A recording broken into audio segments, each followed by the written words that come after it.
نکاح میں تاخیر احتیاط نہیں ظلم ہے۔ جب حلال روکا جاتا ہے تو حرام راستہ ڈھونڈ لیتا ہے۔ والدین، یہ غفلت نہیں سراسر ظلم ہے۔ آج کے دور میں بہت سے ماں باپ اپنی دنیاوی مصروفیات، غیر ضروری مطالبات، دولت کی ہوس، نام نہاد معیار کی خاطر اپنی اولاد کی شادی میں اتنی تاخیر کر دیتے ہیں کہ بچے ذہنی دباؤ سے بے چینی، گھٹن اور بالآخر گناہوں کا شکار ہو جاتے ہیں۔ یہ جو آپ کہتے ہیں نا ابھی سیٹ نہیں ہوئے، تھوڑا اور کما لیں، معیار پورا نہیں اترتا، یہ جملے نہیں، یہ آپ کی اولاد کے صبر کا قتل ہیں۔ یاد رکھیے، فطرت کو زیادہ دیر تک دبایا نہیں جا سکتا، جذبات کو لاک نہیں کیا جا سکتا اور جوانی کو ٹالا نہیں جا سکتا۔ جب ماں باپ جائز راستہ بند کر دیتے ہیں تو گناہ دروازہ نہیں کھٹکھٹاتا، وہ سیدھا اندر داخل ہو جاتا ہے۔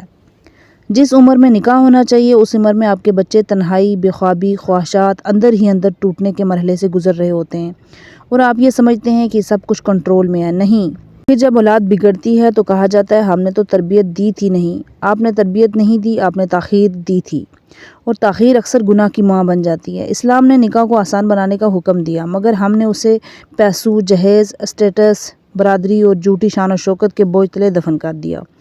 سوچئے، کل قیامت کے دن یہ نہیں پوچھا جائے گا کہ گھر کتنا بڑا تھا، یہ کتنا کمایا تھا، یہ پوچھا جائے گا وقت پہ نکاح کیوں نہیں کیا۔ خبردار اولاد کو آزمائش میں مت ڈالیے، کیونکہ اگر وہ گناہ میں گریں تو ذمہ داری صرف ان کی نہیں آپ کی بھی ہوگی۔